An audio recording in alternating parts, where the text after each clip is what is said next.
the intro. The guys, gals, gays, and theys. Welcome.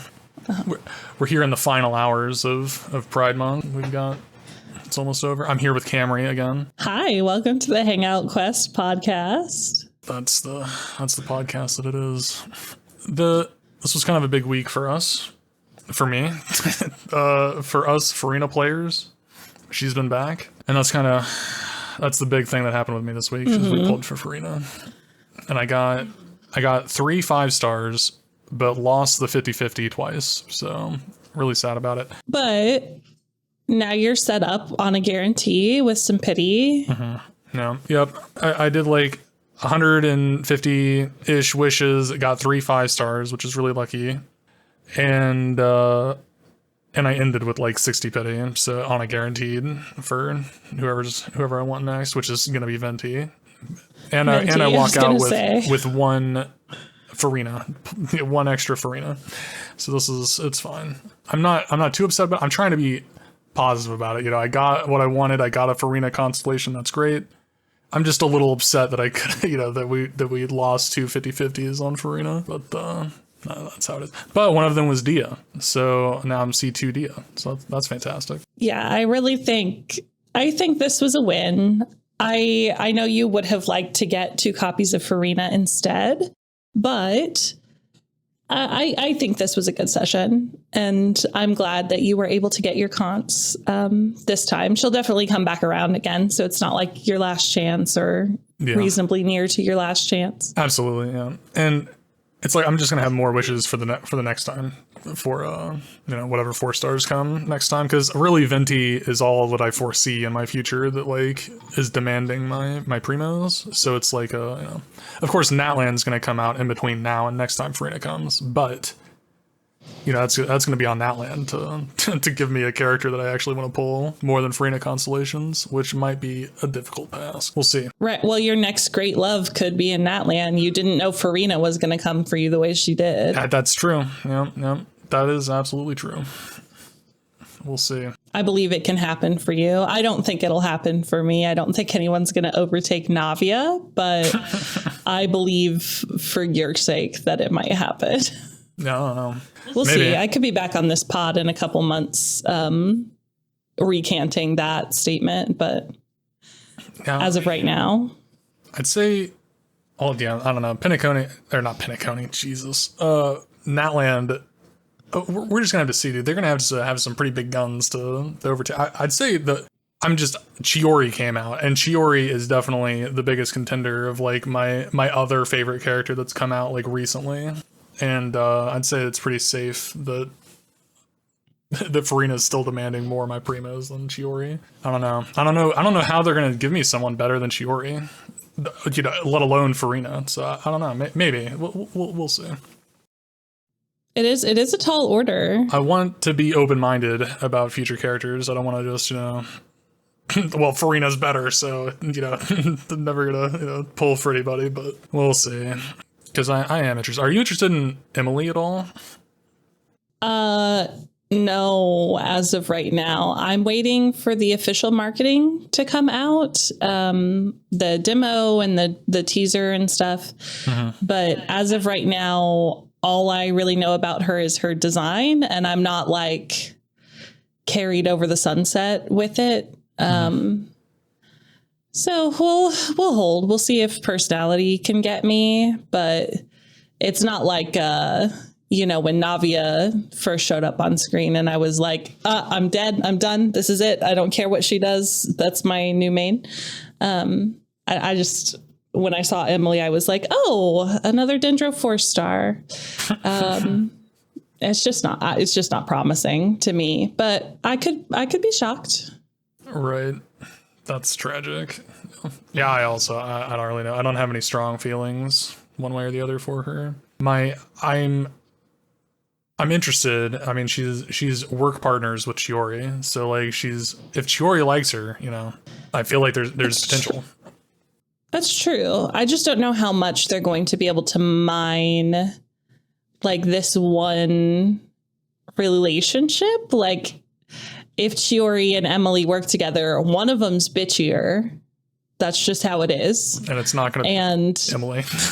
It's not going to be Emilie. And if it is Emilie, then she's probably going to be bitchier in a way that's less pleasant than Shiori. I don't know. I don't have any hopes for her. Fair.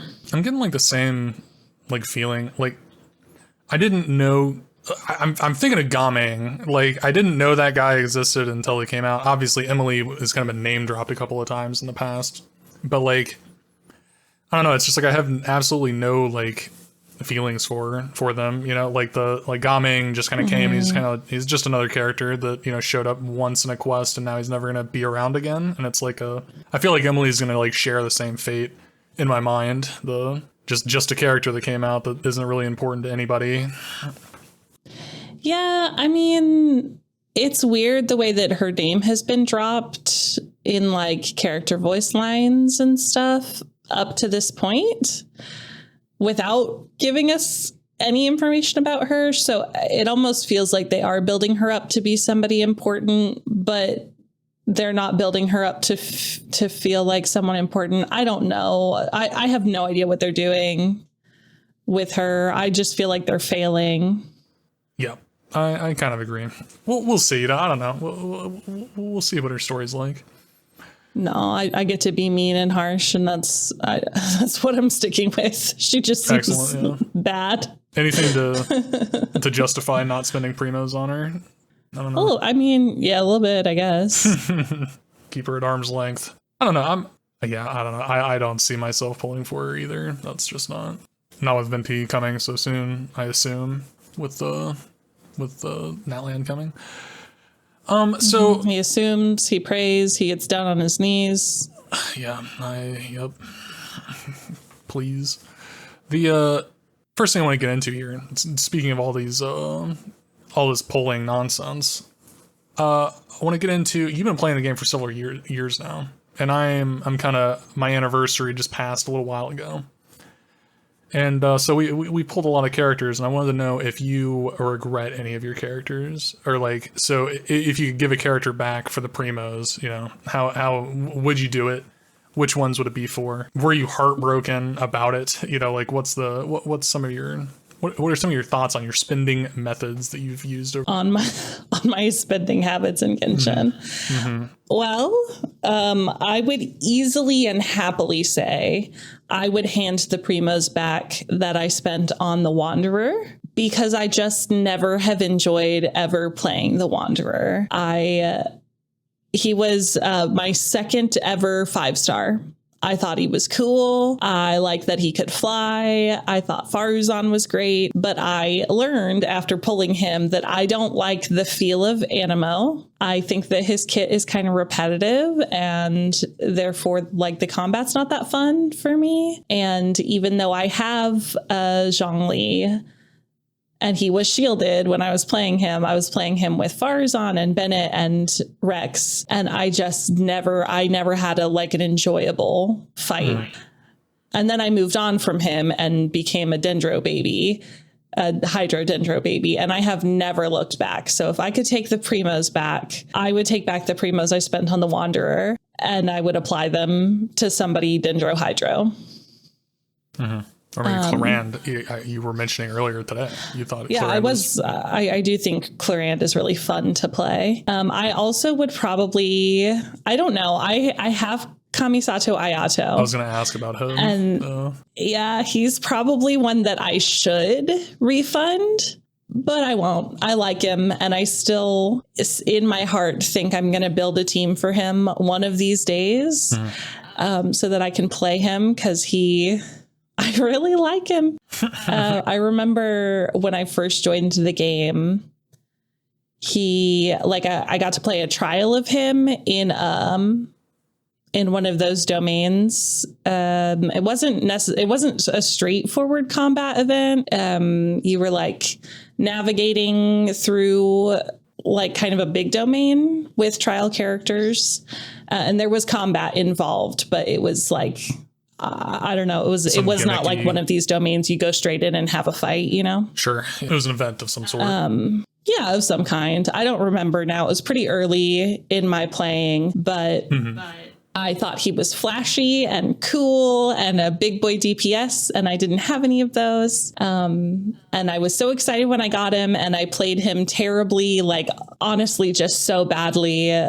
He was so poorly built, but I was like, I was not highly leveled. And I played him, I think, with Lisa mostly. Well, you were a Genshin baby, I was a Genshin baby, but I got a lot of enjoyment out of him. Yeah. So I would, if given the opportunity to do it all again, knowing that fate would be exactly the same, I would still have pulled him. Okay. I guess that's a good way to put it. Would you do it again if fate would be just the way it was? I see. Just the way that it was. Yeah, I do. One of these days I am gonna make a team for him, she said, for the 1800th time. Yeah, dude. I mean, we can do it. He's so flexible. He can go somewhere. It's got to be the case. And you've got a Zhongli, which you like. Mm-hmm. You were obviously happy with your Hu Tao and Navia. Yes, very happy with both of those. And then you want a Chiori in the future. That's like one of your plans, right? I do. That is one of my plans. I want to slot Chiori in with Navia, despite it being suboptimal. And I will not use her and Rex together, probably, even though they're better teammates. Fair enough. That's, I don't know. And you've got a Jin Yoon as well, Anti-Yoon. You've got one of those. Yes, I do. Like her? I do like her, kind of. She helps with your Hu Tao. You don't have to jump cancel. And not that you were to begin with, but like you can not jump cancel and stick your tongue out at the meta slaves that would be mad at you for not jump canceling on Hu Tao. Right. I mean, I don't. Now you can plunge I don't cancel. Always not jump cancel. But no, it's true. It's true. Now you can just use Anti-Yoon. It's amazing. Who are yours? Do you have any that you would refund for the primos?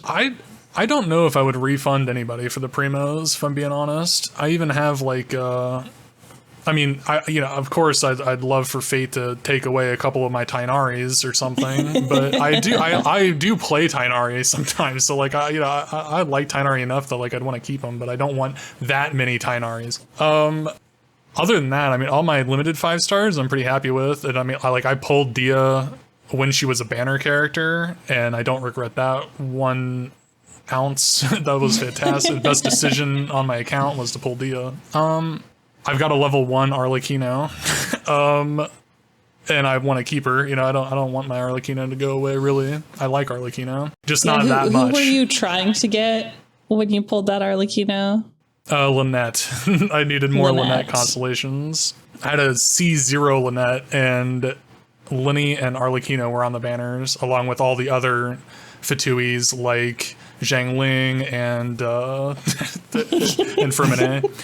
But so I got my Linny, and then I wanted to keep going to try to get Lynette constellations, and I got my C6 Lynette. It just cost me everything. It cost me and it was on a 50-50 too, so like I won a 50-50 on Arlecchino. It was fun. And it was at like 50 pulls too or something. So yeah, it was early. Yeah.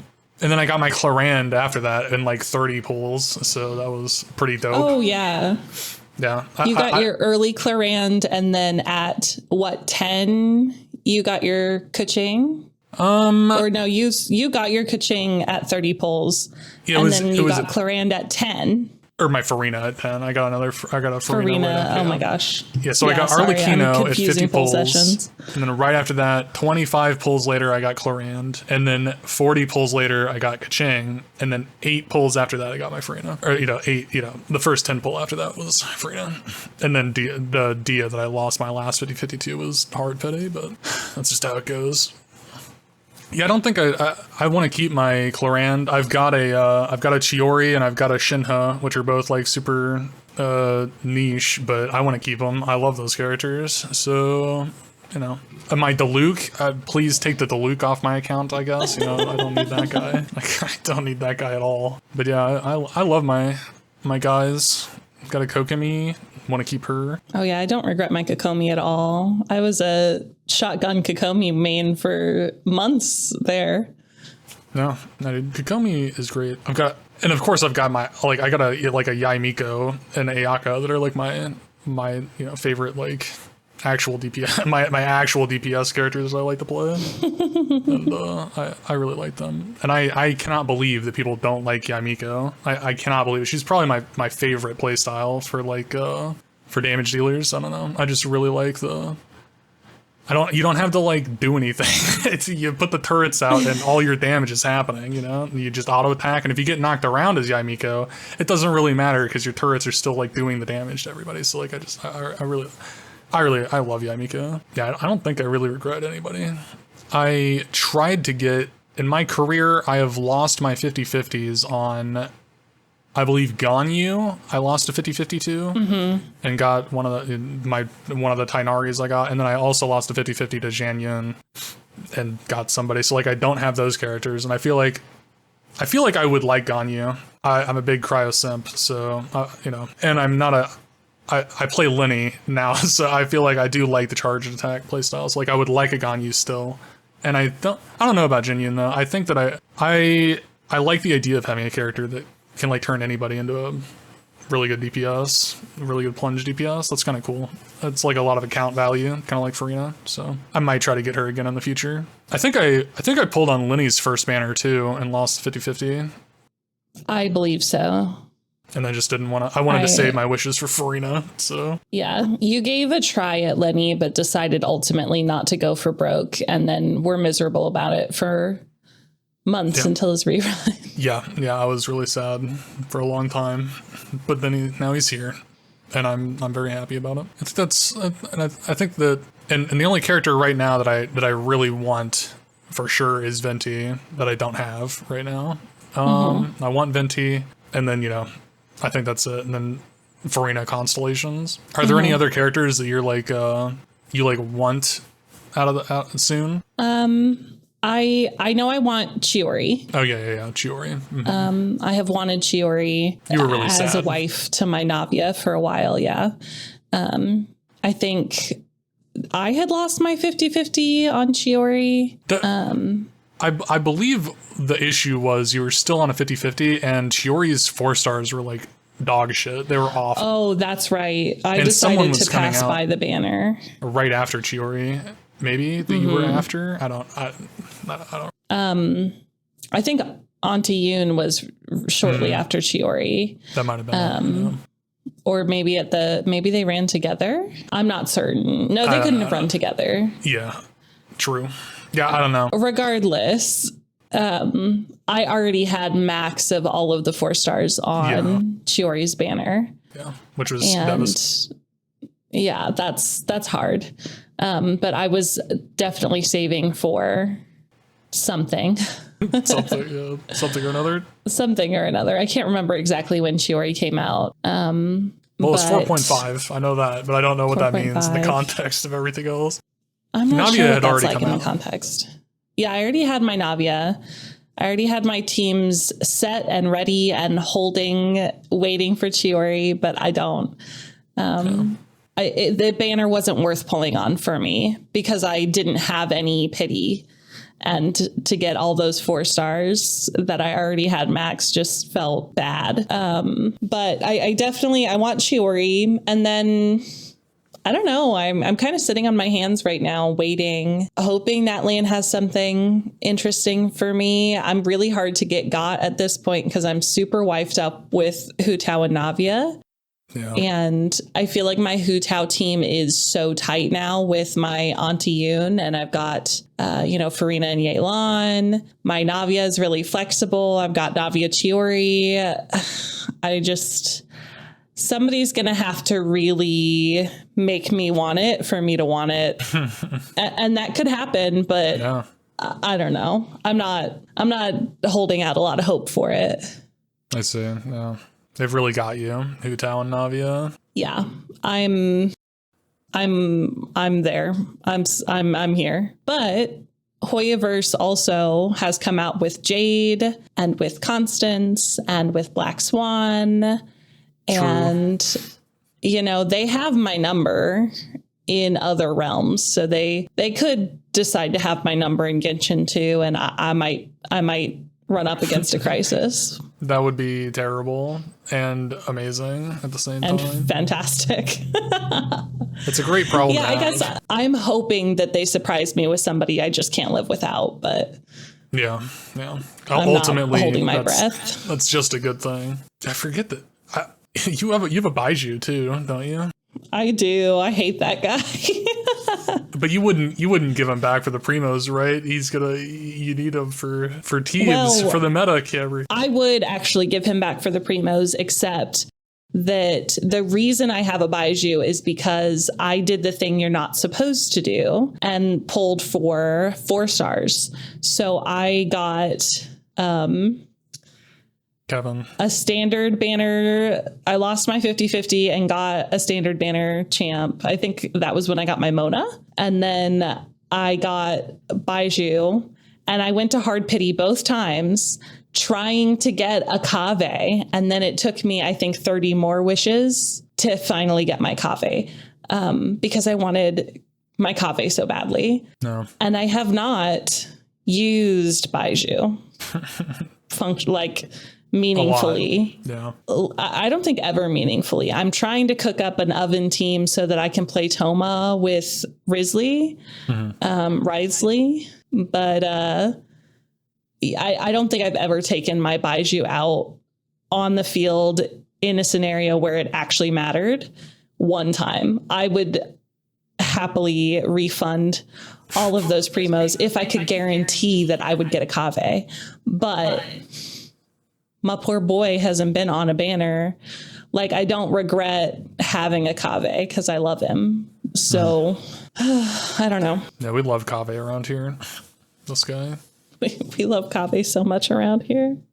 That's when you got your seed, like 36 official. Yes.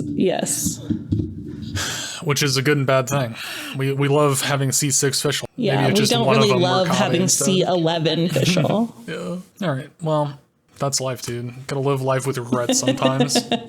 Because they're not going to give us our primos back. That's for sure. So that's That's live true. and learn. It's tragic. Well, I want to move on to our next topic here of maybe a bit of a retrospective on these 2 games that we play so much and love so much. These Starrail and Genshin are both moving out of their main zones now. Penacony, Farewell Penacony came out just a couple days, a week or 2 ago. I don't know. It's been a little. You and I completed it a couple days ago, but It has been available. And Fontaine is done. The interlude has happened, and we're on our way. But which I have not done the interlude yet. But Dane's Leaf is not my. He's fine, but I don't know. I also heard it's like really short. What? Mr. Plot? Yeah, Mr. Plot has shown up to take us to Natland, and we're on our way. I'll get to it. I'll probably get to it at some time, like this week, but I don't know. I heard it was really short, so I'm kind of putting it off. But I also heard it was peak storytelling, and let's just say I'm really not in the mood to believe anybody on the internet right now about what the good storytelling is in these games. Because I guess we can talk about Penacony first. Okay. Let's get because everyone thinks Penacony is peak fiction, and geez, dude, Penacony's story makes me want to claw my ears off or something. Like I can't I can't handle it, dude. It's really not peak. I don't know. How do you feel about it? I feel like the highest compliment I can give it is quoting my husband on how he felt about the story, which was, if you take a break for a couple of days every time Sunday has a self-righteous speech, it's really not so bad. Okay. It was not my favorite. It was really repetitive. It was really heavy-handed. It was really, it did not leave a lot up to interpretation or to exploration or enjoyment. And I felt like not only in the overarching story was it sort of, hammered in time after time, but also like in Wifeu-ifying Firefly, in shoving the whole Acheron backstory down my throat with the old man that I don't care about, and with the other old man I don't care about, and Clocky. Oh my god, I wasn't even thinking about Clocky, dude. Oh my god, yeah, Clocky. Yeah, I just that's the worst. Clocky and the cool guy with the hat that made the cool sounds all the time. The TVs that you transformed into the cool guy. Every single Archon mission. Yeah, I like the environment of Penacony so much. Same. And when we first came to Penacony, and it was shiny and it was glittery, and Sparkle was there. Robin was there, Sparkle was there, Firefly was there. We didn't know any of these people yet. I was so pumped. I was so excited. Mm-hmm. And then the first part of the story happened. A spoiler warning is not needed at this time. We've told you what we're doing, but I was like actually in a bad mental space after Firefly died. I was so devastated. Oh no. The first part of the story was good emotionally for me. It worked. You've got Black Swan. You don't know what's up with Acheron yet. Clocky has only barely made an appearance. Firefly is taking you around. Unfortunately, Sampo is there, but then you find out it's actually Sparkle the whole time. So it feels a little bit better. And then it's devastating. But everything past that point blows, in my opinion. I kind of agree. They just peaked too soon. Yeah, I think 2.0, 2.1 was like the best. Leading up to us like godding Adventuring whenever Acheron kills him. I guess that's kind of later in the story, I guess, but like up to that, I was, that's just kind of, I guess that storyline itself, I didn't really like a ton. Going back or like going through Adventuring's backstory was probably like when I started hating it more, and like realizing that this story is really just not, my hope for it needs to not exist. Is Triceratops God? I just can't, dude. I don't know what's going on there.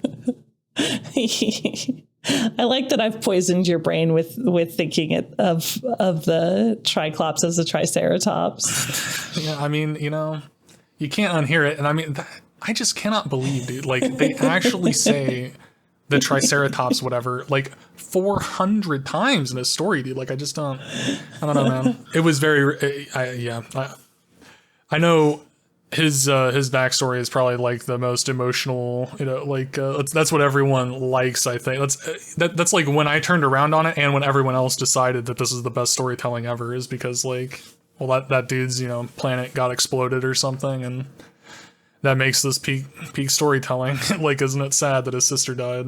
I don't know, man. Listen, how can Sparkle be racist against him if all of like he's the only one? Like, it's not really racist. It's like this guy in particular. Like, fuck this guy. I don't know. Like, are there any other Sigonians? I don't even know. I have no idea. I don't know either. But yeah, he's not doing anything to combat the reputation. No, he's not. I mean, apparently, I don't know, man. Maybe all of his people didn't die. Sparkle really doesn't like them, so I don't know. I love Sparkle.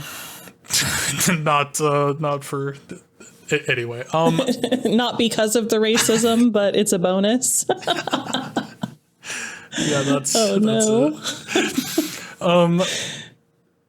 I do like Sparkle a lot. It's because she's mean, dude. I like that she's mean. There's no there's not enough like antagonistic people in Hoyoverse games, in my opinion. Like, all the antagonists are just not super antagonisty, and I would rather Sparkle be mean, like in a way that's not racist. But at least she has some amount. I'm sorry, I do take that back. Well, I mean, it's a joke, but it's not. It is. I don't know. That's just how it is. I just really wish that some more characters just like didn't like each other or something. Obviously, maybe for a reason other than racism, but it would be cool if Sparkle is mean for a lot of reasons. She's not just racist, you know. She is a very mean person, and I like that. I think it's cool that she has some sort of personality. Mm-hmm. Now, how did you feel about the Sparkle bombs reveal? Because we spent a lot of time building up those press the button at the special point in the presentation. Something will happen. I don't know, man. It is sad. It's sad to me. I'm really sad that she's not a full-blown terrorist. You're right. That is that's the final conclusion. But I don't know, man. I don't know what to say. Like, yeah, she's not a supervillain. It was just the fireworks, right? Like, that's what those were. So I don't. As far as I know, yeah, it was just another way to fuck with us. Yeah, which is cool. I don't mind fucking with us. That's fun. I like Sparkle. I'm glad, I don't know. Like I said, I want there to be villainous people. I guess I'm glad she didn't just actually blow up the airship or whatever. I don't want her to be like a mass murderer, I guess. But, that's, I don't know. She's cool. I think Sparkle's... Yeah, I like Sparkle. I don't dislike Sparkle. One of my favorite characters from Penacony. But, I mean, I really like... I really like Jade. I think Jade's going to be, is going to end up just kind of being my favorite character from Penacony. But, I mean, we only have like one quest with her, though, And yeah, I don't know if she's really going to come back. She might, but they don't do events in this game. So, even if she comes back, it's just going to be in like one quest or whatever as a plot device for being, one of the cornerstones. It would be great if she comes back. I like that she's just like making Faustian deals with people.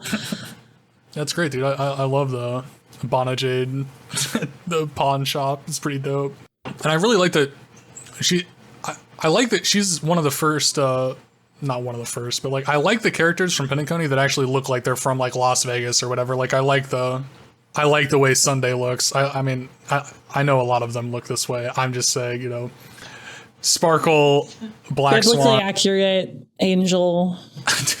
Yes, Sunday. I'm more talking about the suit, but yeah, It's just giving a quick, just putting in a little. All right, sorry, go ahead. I don't know. I'm just saying I like Jade's outfit more than like Jade's outfit is good. Yeah, I love Sparkle in her outfit, but she's normal. It is more like normal or conceivable for a person to be wearing. Sure. Yeah. And I'm kind of sad that Sunday didn't end up like coming out in Penacony. I don't know, he's gonna be around waiting to be played. I don't know if he is a playable character. I don't know. I think he's a playable character, but I don't know. I think he will be. He'll probably run after we resolve the fact that Jade has him like chained up in her basement right now.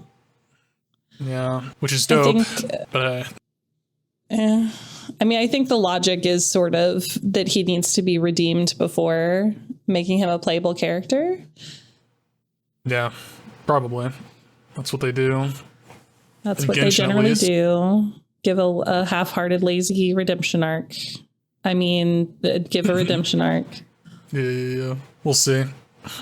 I like him and his sister. I think they're okay. And him as a villain like would have been fine if it wasn't so repetitive. like that story, if that like whole story quest, the last quest, not Farewell Penacony, but the one that right before that where we fight Sunday. If that quest was like 1 hour shorter, it probably it would have been a lot better, and like I wouldn't have minded it so much.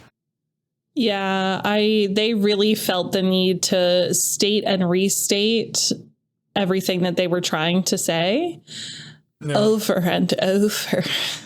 And it doesn't feel good to me. It was also really Bible-y in a way that just rubs me personally the wrong way. Right. But his name is Sunday. Yeah. I mean, I should have. Well, it would have been cooler if it was more if he was more villainous, I guess, like you could take that a different direction. That would have been a lot cooler, I think. Definitely. It could definitely have been better than it was.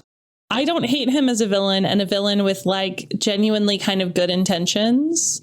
I just don't like the way that he was presented to us. One of the 3 or 4 times that his thesis was presented to us, because I thought it was really effective.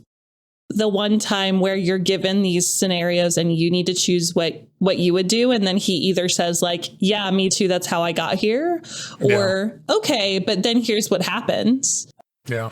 I just didn't need that to be restated again and again. Yeah, that was number 2 or 3 of the restatings. So that's, and I agree that was one of the better parts of it. Especially I liked that there was like, he asked the question and then you could talk. I don't know if you did this, but you could talk to your companions with you, like Himiko and March and Firefly were there with you, and you could like talk to them, and they kind of all had a vote in their like their reasonings, which is cool. I like that too, because that, you know, it gives characterization to Sunday. He's the one, you know, putting you in these in these thought experiments or whatever, and then you get to talk to other characters and listen to their input on it, and that was pretty cool. I liked that a lot, actually. Yeah, because that helps flesh out more than one character at a time.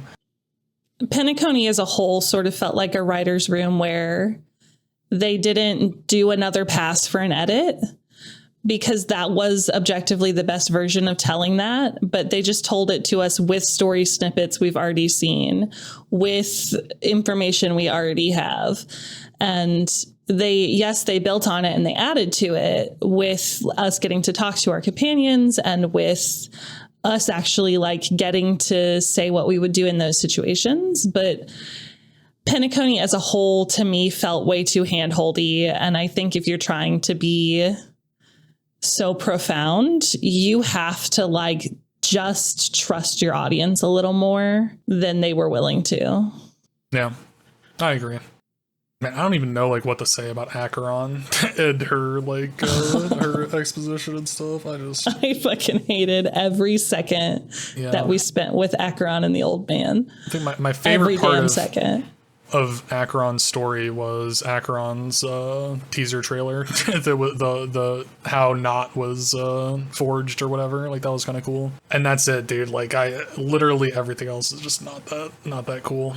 And then like I don't know, I kind of liked leaving Adventurine in the black hole to like wander forever or whatever, and you know, I don't know, make peace with his past or whatever the hell he was in there doing. But like he comes back the next patch as if nothing happened, and I don't know what's going on there at all. Well, nothing happened. I guess just nothing happened.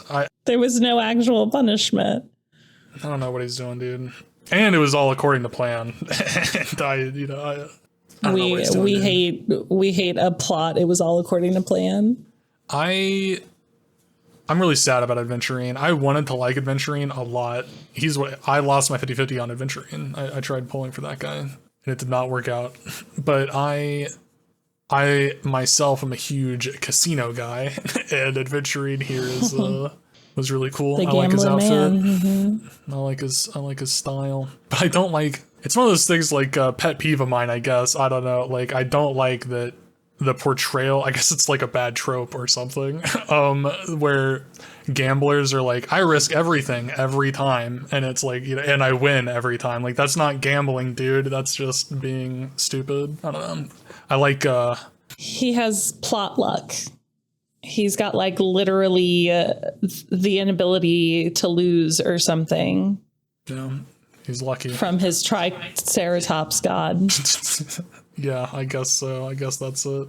Yeah, I like it more whenever gamblers are more gambly, where like they know that they can lose sometimes, if not most of the time. You know, like that's kind of the point of gambling. You know, a lot of that stuff, it's usually against your favor. You know, like I don't know, you can't just assume you're gonna win every time, and it doesn't mean you're a good gambler if you win every time. That just means you're cheating or something, which can be cool too. But he doesn't, like, even if he is, like, magically cheating, he doesn't even think that he is, so it's less cool to me. So, it'd be one thing if, like, he knows for a fact he's going to win because of his luck, because he's magical, but that's, like, not the way he sees it. He thinks that he's just the luckiest guy Or like, you see what I'm saying? I hear you. I don't know how he feels about his luck, because it seems like he makes stupid wagers that if he doesn't understand that they're going to work out, he's just suicidal. Maybe that's the case. Maybe he just wants to die and he just wants to do it in a cool way and his luck won't allow that. Or I don't know. But it feels like the wagers he makes, he either must 100% understand that he is untouchable, or he would like to be smited. I like smote. We like that. Another little who knows character topic we might want to talk about here is the waifu-ification of some of these characters, like Firefly. Wifeu-ification. Yes. There was a nice little mini drama I saw on Reddit about Mina, the VTuber that Lawson likes. Which one? Oh geez, yeah, my bad. It's fine. It's one of the VTubers that's like she's like friends with a lot of the voice actors and stuff. She's fun. I like her. She's cool. But she's super I don't know. I don't know how to frame this at all, but she got in trouble on Twitter recently because she complained that Firefly was turned into a waifu, and everyone's yelling at her because she's like a super simp for like everybody all the time. And I don't know, she said some stuff like whenever Firefly was dating us earlier, she's like, oh geez, Firefly's just dating us, this is exactly what I want, which is fun and whatever. But like in one of her commercials, the last like commercial that came out for Firefly, it's like specifically Callus that walks up to her and that they're dating or whatever, and she was really upset about that, and everyone's mad at her now because she likes gay relationships basically, and that's a problem for everybody. Yeah, I'm equally upset because I like Firefly still, but that's not who's winning. Yeah. And I feel like if your MC can be an either, then all of your other stuff needs to be balanced, like between the two. Maybe. I don't know. I guess that's just not here nor there. Gay, I guess is what I'm saying. It's whatever. I see what you're saying, but especially whenever it is like kind of a big part of Firefly's personality is that she's in love with us. It's a huge part of her. That's pretty much all of personality now. Yeah, she wants to be with us. Kind of. I don't know how I feel. I do know how I feel about it. I don't like it very much. I'm not a huge fan of the waifus. I like it whenever characters are waifus for each other. I don't mind that. Like I like it whenever characters are simps for each other. I think it's fun. But it's weird whenever it's Branya, like Zila, we're big fans. Yeah, that's great, dude. I like that. It's cool. I find it a lot more cringe whenever characters are like no one makes me feel the way you make me feel, she says to the main character, us. Like I don't really like that very much. Yeah, I liked it when we went on a date with her, like because it was just we were getting to know her. I could project onto that. And then it was like, no, she loves you, person behind the computer screen. She's in love with you. And I'm just not here for it. I'm just not here for it either. I want to be in love with her. I don't want it to be mutual. And I can't explain that. That is an interesting way to put it. Yeah, is our stance defensible? True. I don't know.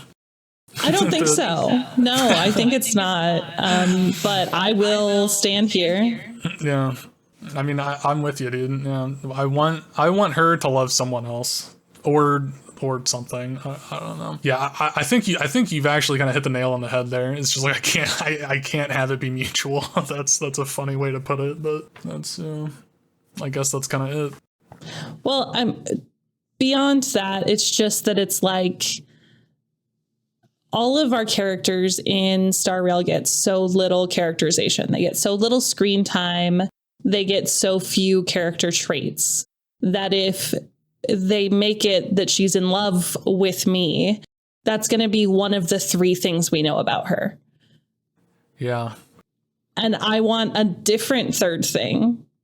Which is one of the fun things about the date. It's like we go and she buys us lunch, and it's like, you know, I don't know, like and she's got this quirky hideout she wants to take us to. I don't know, like, you know, we go to the gambling theme park, like yeah, it's fun, like it's in service honestly. to us learning about her. Yeah. But like, I feel like Zila is a good counterexample of this, where her few things are: she doesn't like authority. She's in love with Branya. Mm-hmm. She doesn't like that she's in love with Branya because Branya is an authority figure. She's got to sort that out. That's what we kind of see from her in her screen time. And then when the story resolves, she's just in love with Branya, and she's still rebellious. Those are her things. True. And that's fine. I like that in Zila, because it doesn't feel like a dead end. But when Firefly is in love with us, the player, the main character, and we know we're going to go to other planets and meet other people, and given the way Hoyoverse is, they're going to like us a lot too, and we're going to go on more dates. We're going to get more girlfriends out there. It just feels, it feels like a loss of characterization if she's giving a lot of screen time to just how much she loves us. Yeah, true. Yeah, dude. Maybe if some of the other stuff were better about her too. Like again, she's another one. I mean, people meme about the Triceratops, but really we didn't step on this mine, and now I realize that, and I want to turn around and make sure that we step directly onto the Firefly mine. Okay. Oh, my bad. I almost forgot to step on this mine. Pull the pin from the grenade and her 6-minute short wasn't that good. I'm so sorry, everyone. That's just how it is. Oh my god. Oh no. I agree.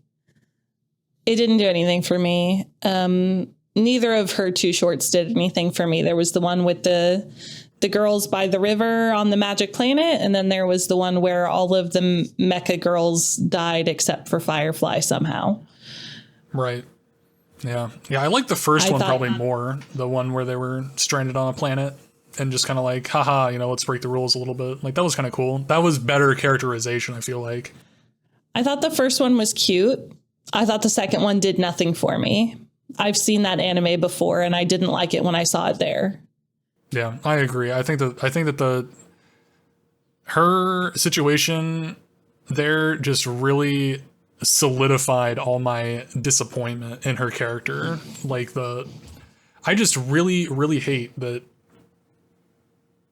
she's got these voice lines. I'm going to set the seas ablaze, and specifically she's complaining to us that like all she knows how to do is kill. Like, that's a thing she says to us. Like, geez, you would never love me. I only know how to kill. Except for that's like nothing. That has nothing to do with her personality ever. She never makes a decision like that. She's not a killer at all. She's a cute anime girl. Like, that's all she does. Like, she was forced into a war, and it was terrible. She hated it, and everyone was dying, and she obviously couldn't handle that. She didn't like it. She's not like some cold-blooded warrior, She's a cute anime girl, waifu. Like, that's what she is. She's not someone who wants to set the seas ablaze, and she never has been, clearly. So like, I don't know, man. But if she were, I would like her more. Same. If she was trying to balance, I want to be a cute anime girl, but all I know how to do is kill. I want to go on cute dates, but somebody's rude to me in line for oatcakes, and I want to set them on fire. I would have pulled for her. I would have gone for broke. I would like so that. Right. That would be incredible. That'd be fantastic if but she actually not who had she is. Some sort of internal struggle with it. That would be incredible. Like you're saying, like if she just had some sort of problem with like self-control or something. That would be incredible. That'd be so amazing. Yeah, there's no character tension because I think what they're introducing is like, this is a person who was meant to be a weapon. This is a person who did not learn social skills. This is a person who murders first and asks questions never. But not anymore. And she's working on it, but she's not totally a functional person yet. She's just really cute.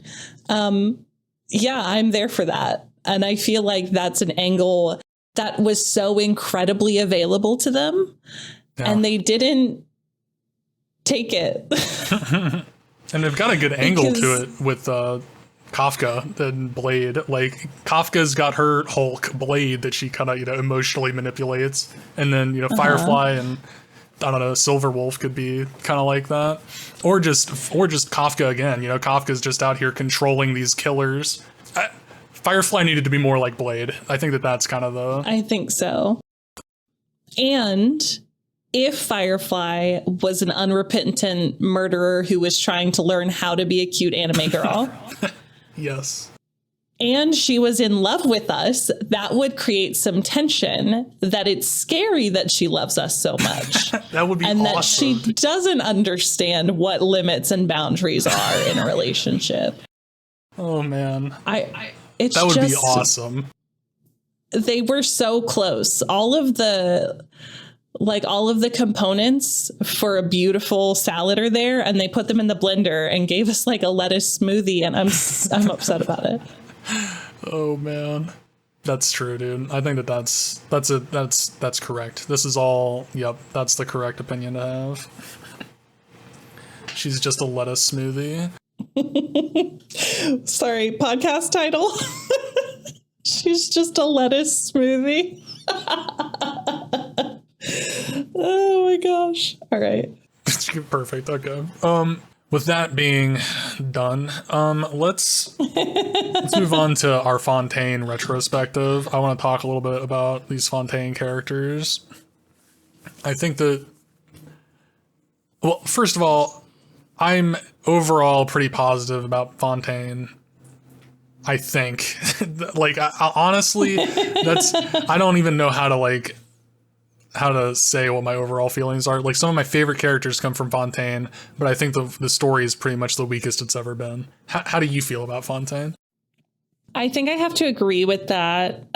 We have talked a bit about the Fontaine story, and we've definitely covered the stupid whale, not liking Neuvillette, having thoughts about Furina versus Focalors. I think if we were to rate some things separately, right? And I think we can go back and do this for Penacony too. Characters, I think Fontaine is an 8 out of 10. There are definitely some hits, and some of my favorite characters too come from Fontaine, but there are some definite misses. I don't love Wriothesley. He rubs me the wrong way. I don't like Neuvillette. I know a lot of people do love Neuvillette. I just wish there was a little bit more to him. But I like a lot of the other characters in Fontaine. I don't like Siegewien. She feels like a miss for me, but maybe not intended for me. Yeah. So character-wise, I'd say like 8 out of 10. Story-wise, 5 out of 10. I think there were a lot of good components. I liked the whodunit of it all. I liked the courtroom thing.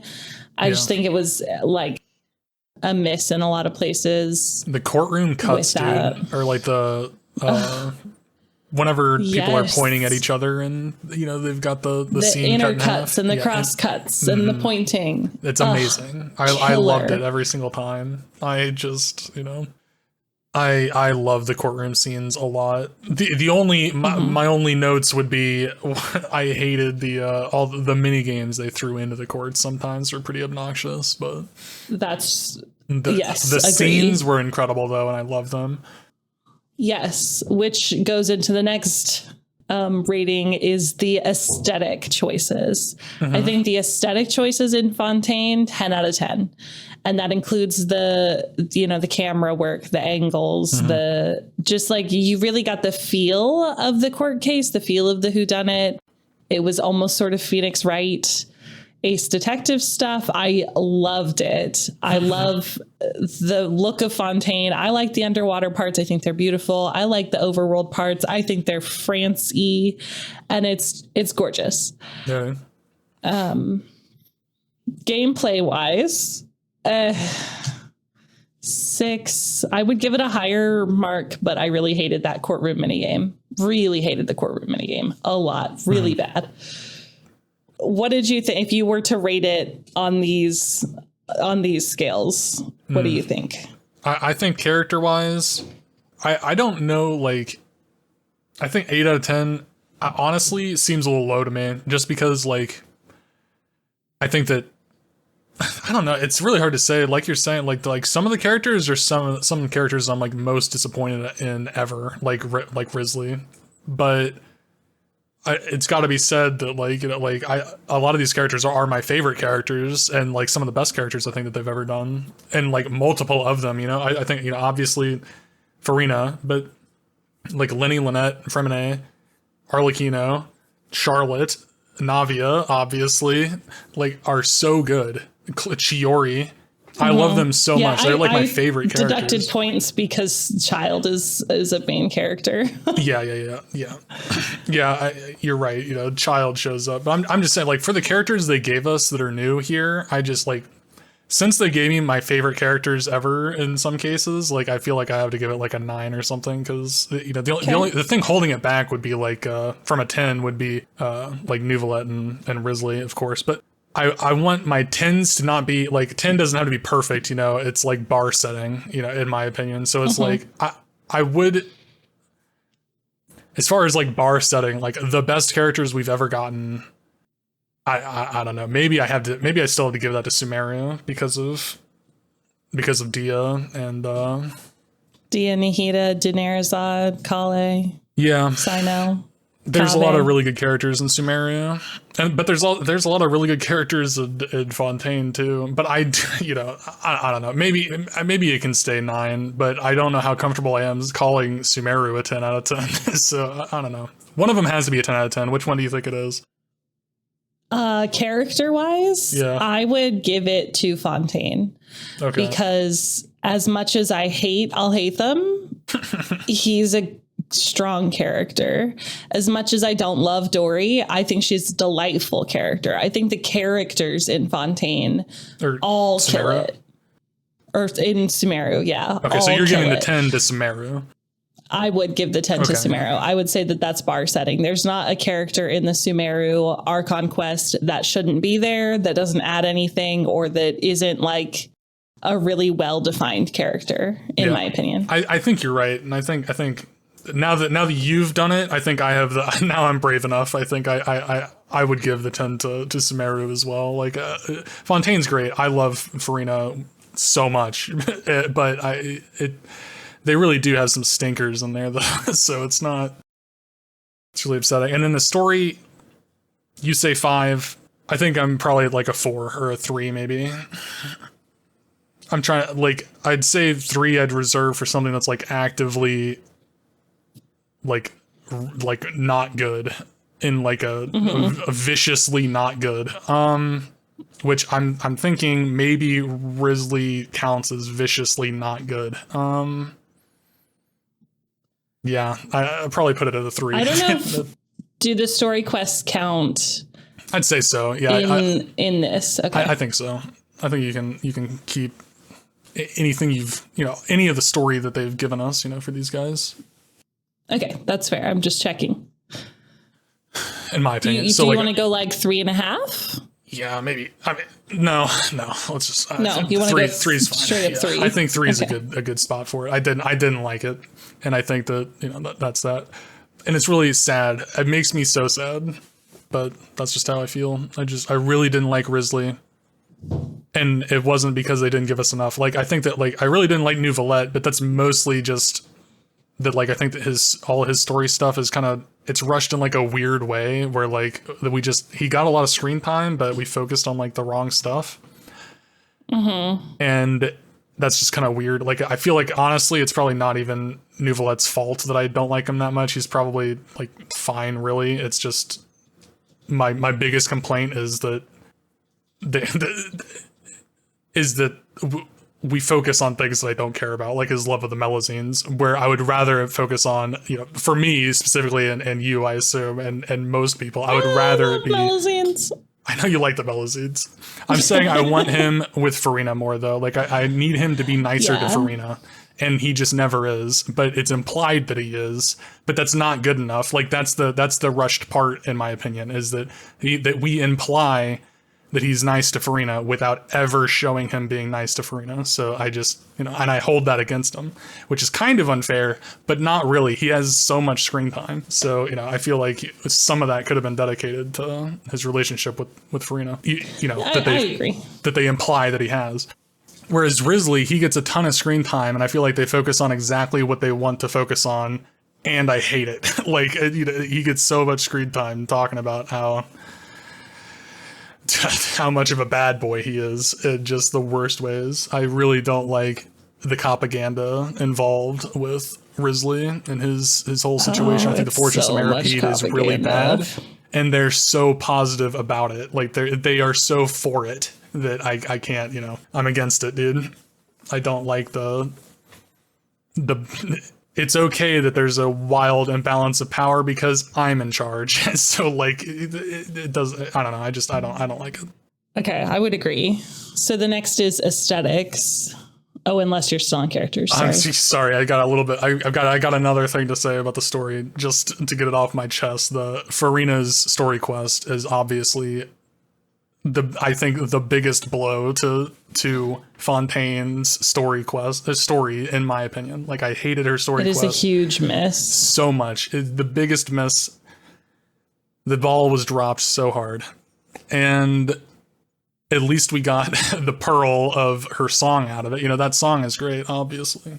Obviously the song is amazing and I love it dearly. I love the song.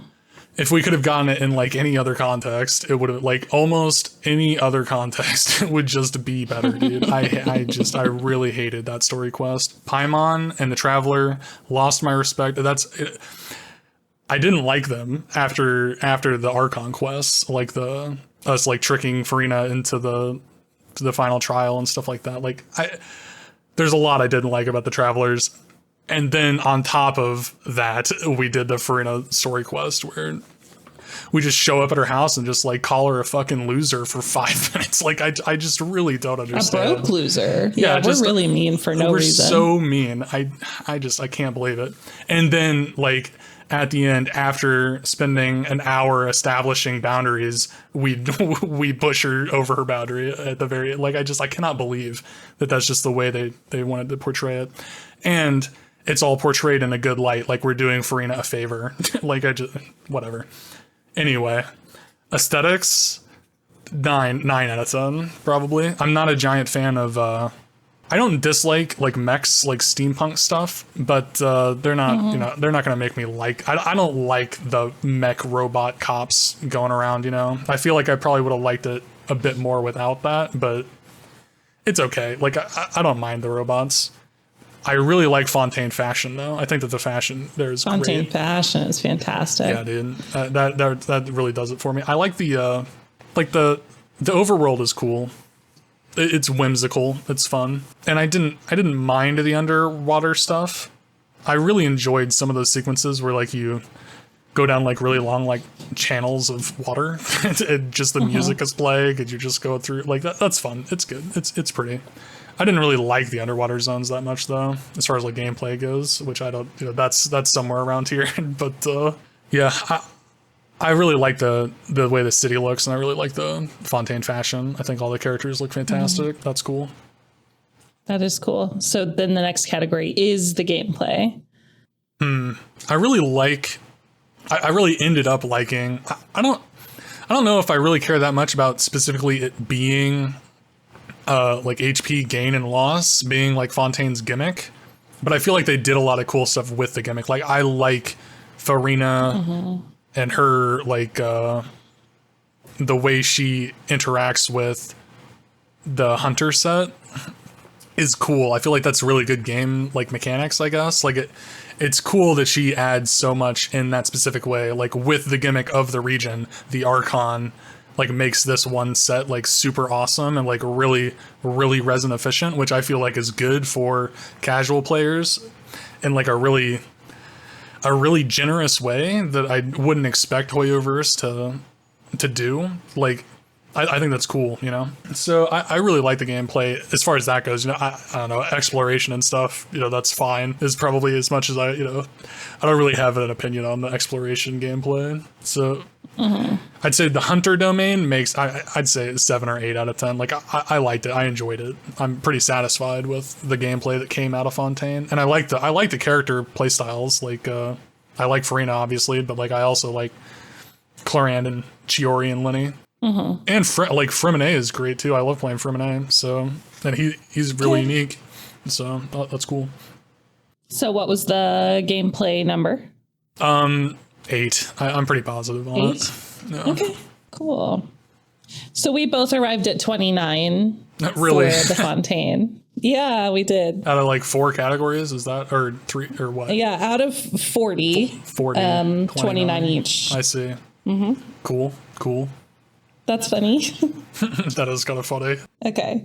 So then if you want, we can go back and apply sort of the same rubric to Penacony if you want to compare them a little bit more 1-to-1. I mean, sure, if you want to. You want to do that? Yeah. Sure. Yeah. Okay, what's the first category? So the first category was character. Okay. And then we had story. Then we had aesthetics, and then gameplay. I see. Okay. The problem with Penacony, the problem with Starrail, is they like don't have characters. They've got like, they've got something much different than that. It's really different. Yeah. I'll remind you, Penacony gave us Sparkle, Adventurine, Jade, Black Swan, Acheron, Firefly. I feel like I'm forgetting somebody. Robin, Sunday. Misha, Clocky. I would like Misha more if he just wasn't like so. But he's with Clocky. He's Clocky centric. He's so Clocky centric, dude. I like Misha, but mostly because he looks like Furina. So there's not like it's not a good enough. I wanted to like Misha. Yeah. I wouldn't say that I succeeded in liking Misha because of how clocky-centric his story is. I really enjoy Robin. I really enjoy Black Swan. I very much enjoy Jade. I like Sparkle as a character. I think compared to Starrail itself, the characters in Penacony have been better than a lot of the characters in other places. I'm not hugely into a lot of the characters that were in Belobog. I do theoretically like Bronya, but I don't like her that much. I do like Zila, but I don't really care for anybody else on Belobog that much. And I really don't like basically anybody from the Xianzhou Lafu. I like Fu Shen. Yeah. Fufu's and great. I think that's kind of it. So for me, Penacony, as compared to other Starrail locales, probably gets like an 8 out of 10 on characters. I don't like the choices they made with a lot of the characters. I don't like how much time we spent with some of the characters. But the characters themselves, I think, are really enjoyable in Penacony as compared to other places in the game. Yeah, I guess I agree. I guess I don't know how to like get my disappointment for character depth out of my rankings for characters, but I guess if I have to, like if just knowing that you don't have to, you can hold it against them if you want. Yeah, I agree with you that like some of these characters are really cool though. Like I really like a lot of these characters. It's just that we don't do anything with them. Like they don't have any actual they've got personality traits, not personalities. So it's like it's weird. I guess I'm fine with like an 8 or a 9. Okay. Sparkle is fantastic. It's so like Jade is amazing. So I really like these characters. We really like the mean ladies that came out of this. Mm-hmm. And I mean, Black Swan's great too, but she lies to us. That's kind of cool. I like Black Swan. I feel like she had more characterization than most of the other characters we got. Yeah. She got a lot of screen time too. So it's just kind of, you know. So yeah, what did I say? Did I say 8 or 9? You said 8 or 9. Okay, yeah. I'm happy to give you an 8.5 if that's where you're at. Yeah. Make it an 8.5. We love that. Now the story, I am not going to be kind and compare this story to their other stories because I've hated all of their stories. Yep. But the highs of Penacony probably were like an 8, but the lows were easily like 2s. And there were so many lows as compared to the highs that I think I'm going to fall on like a 3. Okay. I just feel like everything was repeated way too many times. We spent way too much time with Adventurine's backstory and way too much time with Robin and Sunday's backstory and so much time with Clocky and the other nameless who are supposed to be nameless, but I had to learn their stupid fucking names. Not the other nameless, dude. Yeah, the story was really not good. Just so respectfully, it's just not good. I agree with you on all your points, but I think that I care about it a little bit less here. So I think like I think hatred is like almost too strong of a word. I'll go with like 4. Like it's not as good as 4. I can't say like 5 like it's average. It is it's bad, but it's below average.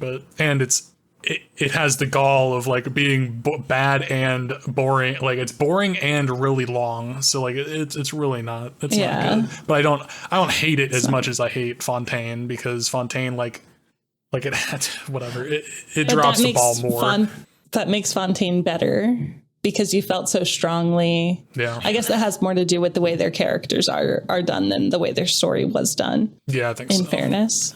Yeah, I love Fontaine more than Penacony, even if I'm I can't care about Penacony that much. I really like Fontaine fashion. I really like Penacony fashion too. It's probably like my favorite part of the Penacony story is the fashion, and that's it, dude. I can't. The characters aren't even good enough to. Anyway, I'm sorry. What's next? What's the next category? Well, next is aesthetics. Oh boy. I'm gonna give Penacony aesthetics a 9.5. I don't want to give it a 10 because there are a couple of places where I wish it was a little bit less Clocky centric and a little bit less Disney. You're right. Clocky is the big thing, isn't it? I'm sorry, but what? Clocky is my big problem with Penacony, really. But I really, really enjoyed the whole festive atmosphere. I thought even like the Dream Flux Reef, where it's supposed to be sort of like a little bit slummy. I liked the aesthetic of the puzzles. Like I like the jigsaw puzzle ones. I don't like the Clocky centric puzzles. Again, we're just so Clocky here. But and all of the characters of Penacony, I think aesthetically are really, really good. Like they're a lot tighter and a lot more interesting, in my opinion, than some of the other characters that we've seen. I agree. So character design wise. For me, aesthetic 9.5, I would say. Okay. If it weren't for Clocky, it'd be a 10. I think I agree with Clocky being a real problem. I'd probably give it a 9. I like it too. I don't know why I wouldn't give it a 9.5, but I don't really feel that generous toward it. You know, my feelings toward Penacony overall just don't. I don't feel like giving it another half a point. I think 9 out of 10 is pretty good. Okay. Yeah, that's fine. Yeah, that's how I feel.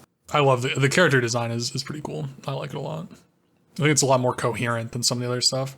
I think of like Serval from Bellabog. Like I really like Serval, but it's weird. Like she's not that coherent of a character though, dude. Like she's a rock star, scientist, robotist. Like she she spends her free time being a scientist, a robot maker. Like I don't know, it's weird. She's got too many things going on, and then like her looks are kind of like just the rock star part, even though she's like running a steampunk it seems like shop. the rock star thing is the least important thing about her, but it is what her aesthetic is. Yeah, I don't know, man. It's weird. And I like her. Like, it's great. I like her. It's just, I feel like they kind of, that was kind of just something they threw at the wall. It's cool. She's fine. But I feel like that's kind of like, a lot of the characters feel that way to me, though. Like, they just all have, like, too many different, like, things going on. Whereas in Penacony, I think they don't have too many things going on. They don't have enough things going on. But Sparkle is just mean, and that's kind of it. Which is in Penacony, they definitely pared it down, but they went too far or something. Yeah, honestly, I don't even know how to critique that. Right. Well, on the LeFou, everybody just was what their job was. True. It was very profession based. Yeah. And I feel like on Penacony, it's everybody has a different role in the story, and their character revolves around that. And then there's like room for 2 other things that you can know about them if you want. Okay. But you're settling on a 9. Yeah, for aesthetics. Yeah, 9's cool. Okay. Yeah, I like it. So the last category is gameplay. And here's where Penacony is going to take another hit from me, because I feel like they sent me to play too many little games. They sent me to kick too many little butts when like plot was supposed to be happening. Yeah, dude, I cannot. Like trash mobs. Mm-hmm, yeah. I don't want to fight trash mobs in the middle of this shit. I'm in a cool opera house with the epic boss music playing, and you want me to go through a 3-act play where I smash trash mobs and do clockwork to make the story work for you?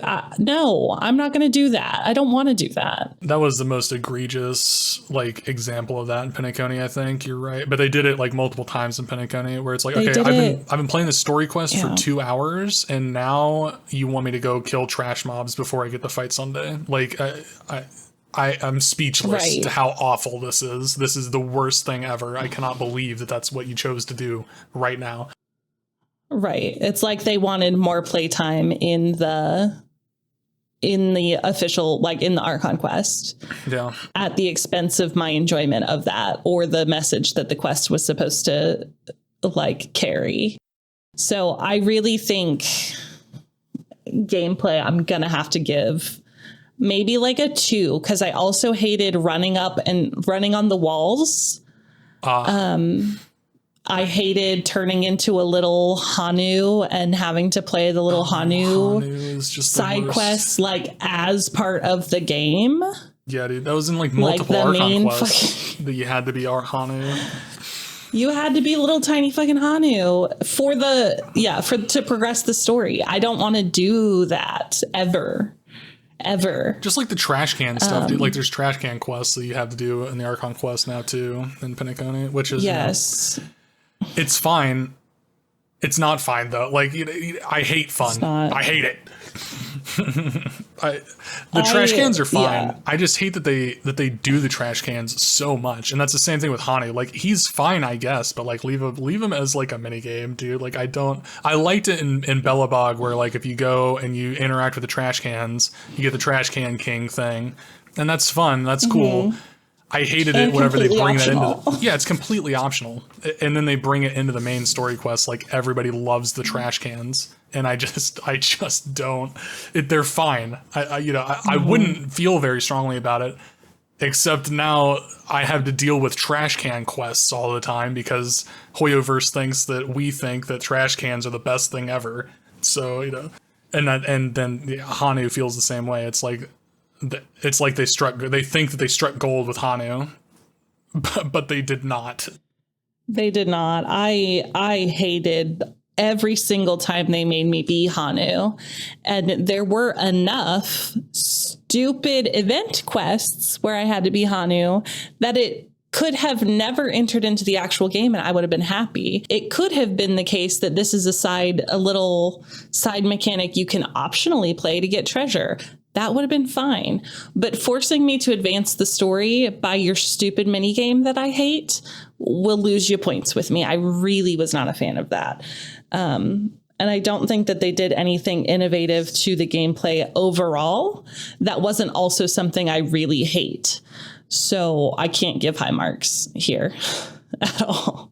Yeah, fair enough. I think I have to take the same stance with gameplay as I took with characters. Like, I think that, like, in comparison to the rest of Honkai Star Rail, I hated all this pretty much as I hated it in every other zone. So it's like, I don't even think Penacony was that bad compared to other zones. Like, I think Star Rail's one of its biggest weaknesses is its gameplay. You know, like I anytime they make me play the game, I'm pretty mad about it. Like, so that's just kind of how it is. I like my characters and I like team building, but like not that much, dude. Which honestly might end it with like a better score than you gave it. Probably like a 4 or a 5 even. Like 5, it's average. It's pretty much the same as all the rest of them. You know, like I just don't care about the gameplay in this game. So that's just how it is. Maybe if I don't know, it's a 5. I kind of want to give it a 4 because the Hanu and the trash can quest, but like, you know, give it a 4. 4 is good. I do actively dislike Hanu and the trash cans, but I don't feel that strongly about any of it. So strongly. I felt really strongly about it. Okay. That puts my overall score of Penacony at a 22.5 out of 40, and yours at a 25.5 out of 40. Perfect. That seems about right. I love these games, dude. I swear. You know, walking into this discussion, I thought I enjoyed Penacony more than you, but I can see now that I was a fool. Poor Camry. It's okay. I also kind of thought you enjoyed Penacony more than me, but I liked Penacony. I would like my game to perform at a higher level. Yeah. And I found myself frustrated and like just trying to push through to the next thing throughout the Penacony story quest far more often than I would have liked to. Yeah. That's how I feel about most of Starrail's stuff, if I'm being honest. But I don't know. That's pretty negative, I guess. I don't know. I mean, I think that's fair. Starrail, I like the turn-based combat. I like the character designs. I like a lot of their aesthetic choices. But the style always is prioritized over the substance in Starrail for me. And I often find that frustrating. Now, I still enjoy the game. I still play the shit out of it. I still play it every day. But I'm disappointed in it when the story stuff comes down the pike every time.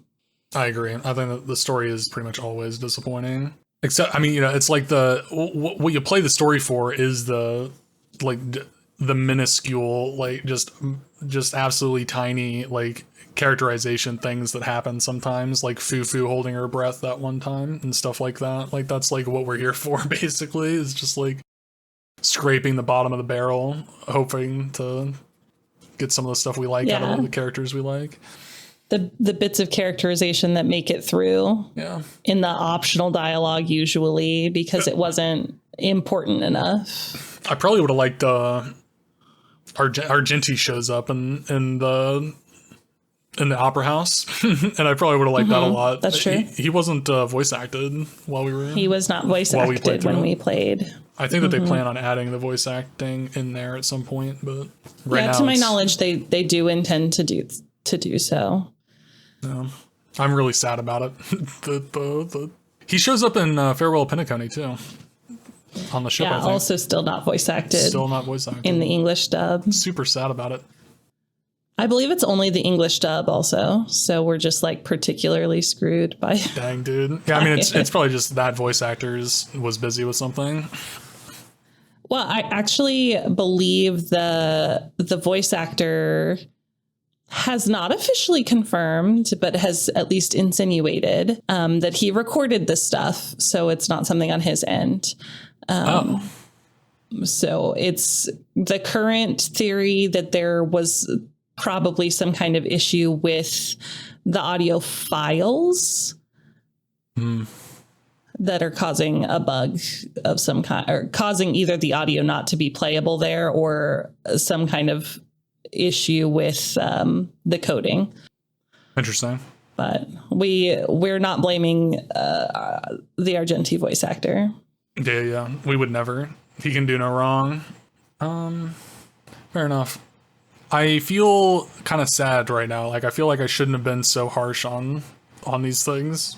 I feel like I don't know. Hopefully, I emphasized the stuff I liked about these things, enough. I guess that's how I feel a little bad, basically.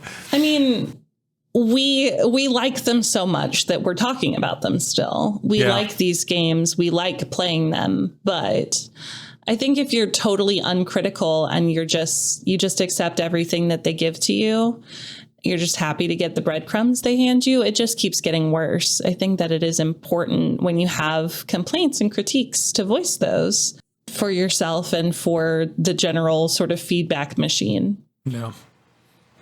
Yeah. And I don't really know. I'm worried. I am worried about the future of of Genshin, especially because I really don't like pretty much any of the story making decisions that Starrail does. But everyone is so positive about Starrail all the time, and I'm worried that they're gonna let that seep into Genshin, some of their methods and stuff, like the potion event that happened a little while ago, where Lisa opens up the potion shop. That event, I feel like felt like a Starrail event, and I really did not like it. I didn't like I didn't like it very much. And I really hope that we don't see more of that in the future. I'm really I'm holding my breath here, waiting for some of the voice acted events that come out next. I hope that they don't end up feeling that same way. There have been these management events in Genshin the whole time.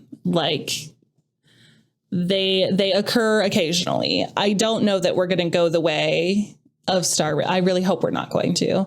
I think we're going to be stuck in the separate hell that is Genshin events, where it's just, oh, look, another combat event where you can do combat and be asked to trigger different reactions X number of times. Yeah, I mean, those events are useless, basically. And it's so, the terrifying thing is that, Starrail doesn't have, they can go a full year without doing a voice acted event. Genshin does a voice acted event, at least one voice acted event every patch, sometimes more than one. And it's we're so due for whatever the summer one is. Yeah. And the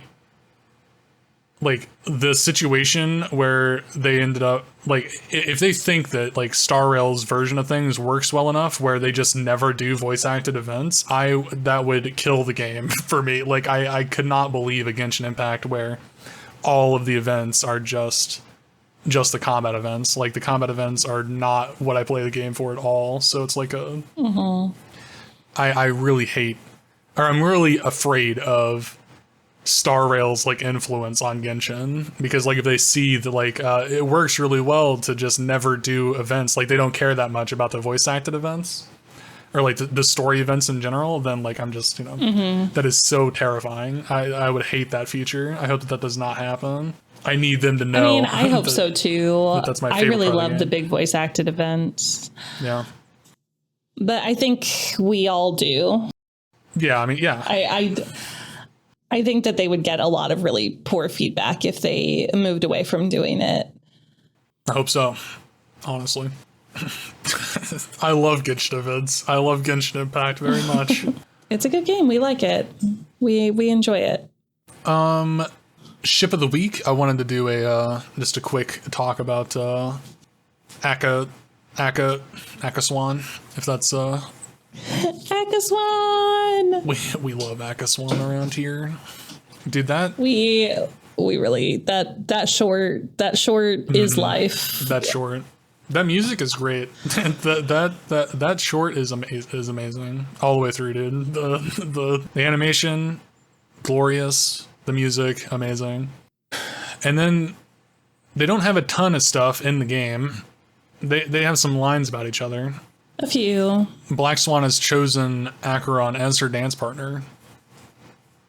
In the future and in the past, in some ways.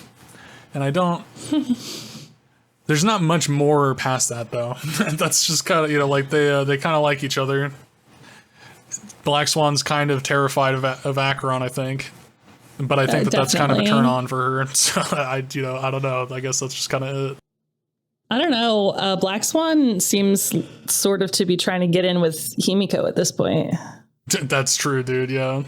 Black Swan. Yeah. Maybe she's trying to run away with a new girlfriend. One that won't, you know, disintegrate her. Try to murder her or disintegrate her. Slap her around. I mean, listen, Himiko would slap her around to an extent at her request, but right. That's the problem. It would be safer. It would be safer. I think that's the, you know, I don't think that Acheron is a very good communicator. That's just kind of how it is, you know. It's dangerous. I would say that's definitely true. I think Black Swan can do better. Not the strongest communicator. I think Black Swan can do better than Acheron, and I think Himiko is a good place for her to look. Now Himiko might be is a good place for all of us to look. She might be spoken for with Kafka, but I don't know. You know, I don't think Himiko thinks so. I think Kafka does think so. Maybe, yeah. I don't know. Yeah, Himiko. I don't think she gets chained down by much. Right. I aesthetically really like Akaswan. I do think that Black Swan is looking desperately for a way out of Akaswan. No. You think Acheron's looking for a way out, or Black Swan's looking for a way out? No, Black Swan is looking for a way out. Black Swan's looking for. I think she is terrified of Acheron, and their names are too similar, and this is a problem. Stupid consonants. Stupid consonants, stupid rhyming words. I think Acheron is almost the epitome of the like flashy on the outside, absolutely no substance on the inside situation that to the extent that her mind-blowing reveal is that her name is fucking Raiden May, which we all knew. Calm down. True. That is her mind-blowing reveal. She's cool though, you know? She does the black hole thing. That's fun. I'm not a giant fan of Acheron's like normal outfit though. Like I like her whenever she transmorphs into whatever that is. Her black and white form. Her Nihility monster outfit that's cool. Much sicker than her regular one. I feel like her regular one's just like too. It's like Tainari with his human Earth hoodie. That's just Acheron. You can find Acheron in the Power and Light District in Kansas City. So that's. I don't know if that's not a good thing. I don't think. Oh, sorry. Take me there. Put me in the. Okay. Yeah. I'm saying. She's hot. It's too earthy. I don't like it. Anyway. I don't know. Are there anything else we need to talk about for Akaswan? I don't think so. I think kind of the short is the whole thing. That's what there is to that ship. They're not reinforcing it past that. Yeah. They enforced it pretty hard with that short. I like the short, you know. I'm really glad that we got that short. It's a good short. It's a really good short. I really enjoy the short. Really enjoy the short. Yeah. It's kind of like the like you were saying, like all the Starrail characters get like 3 like traits, you know, and that's just one of theirs. You know, one of their traits is that they love each other or something, and that's just kind of it. Like they're right. Hoyoverse. One of their personality traits that Hoyoverse decided that they have is that we need to ship them. Which, you know what? That's, you know, honestly, I like that more than some of the other stuff, than any of Gallagher's traits, respectfully. I hate Gallagher so much. He sucks. I thought I was going to like Gallagher a lot more than I did. I liked Gallagher simping for for Firefly whenever we very first met them. Like, it's like, you know, I liked it, but hey, that didn't continue though. So fuck him. Right. In that one scene, I was like, oh, maybe he's fine. But then, like, literally every exposure that I've had to Gallagher makes me like him less and less. Yeah, you're right. Yeah, he totally peaked the first time we met him. And then the more we learned about him, the less we liked him. Peaked at first sight, unfortunately. So, final thoughts for this week. It's been a long one. Final thoughts. As much as I have been harsh on these games, I really, really like both of them, and I am really hopeful for better content going forward. I do think it is a crime that I will never forgive that Argenti is not a fire character, and they're going to continue to commit this crime with future characters. You know who I'm talking about if you know who I'm talking about. That's my final thought. You're right. Yeah. Dang. My final thoughts. I also love these games so much. And I feel like, yeah, we've kind of poo-pooed on them a little bit too much tonight. But, you know, really when it comes down to it, it's like, at least, maybe not Starrail. You know, I like Starrail enough. It's fun. But like, you know, I love Genshin Impact a lot, and I really, really look forward to future storytelling. Like you're saying, like hopefully Natland really, like, you know, blows it out of the water. You know, I hope it's great, knocks it out of the park, whatever. You know, sports. I really like some stories in Genshin. You know, and I'm sad whenever they give me characters like Furina, that I feel like it's a character that deserves so much better of a story, and it's like you know, it's just really hard to square that. You know, it makes me really sad. Or even, you know, even characters like Nouvelette, you know, where like I want to like Nouvelette, they just make it impossible because they like choose to focus on like things that I don't that I don't think matter or whatever for like a story. Right. I really like. I liked Fontaine. I liked a lot of the characters that came out of it, and I liked a lot of the gameplay stuff that came out of it. I love the Hunter set. You know, the Hunter set in Furina is dope, you know, and that's like, you know, attached to my, you know, the future, like the long-term goals of my account now are Furina constellations and good Hunter sets. So, you know, that's cool. It's cool that Fontaine gave that to me. And the aesthetics are great, you know. I'm looking forward to, you know, the 5.6 Fontaine character that comes out, you know, like whenever they release Fontaine characters in the future with Fontaine outfits, I'm going to be happy. Mm-hmm, mm-hmm. Yeah, the way that they're doing, you know, like Chiori is kind of an Inazuma character. Yeah. So her outfit's kind of Inazuma-y. Yeah. Yeah, whenever we get more Fontaine characters in the future, I'll be happy about it. I'm looking forward to it. Alrighty. I think that's a great final thought. Good night, babies. We're Good night, babies.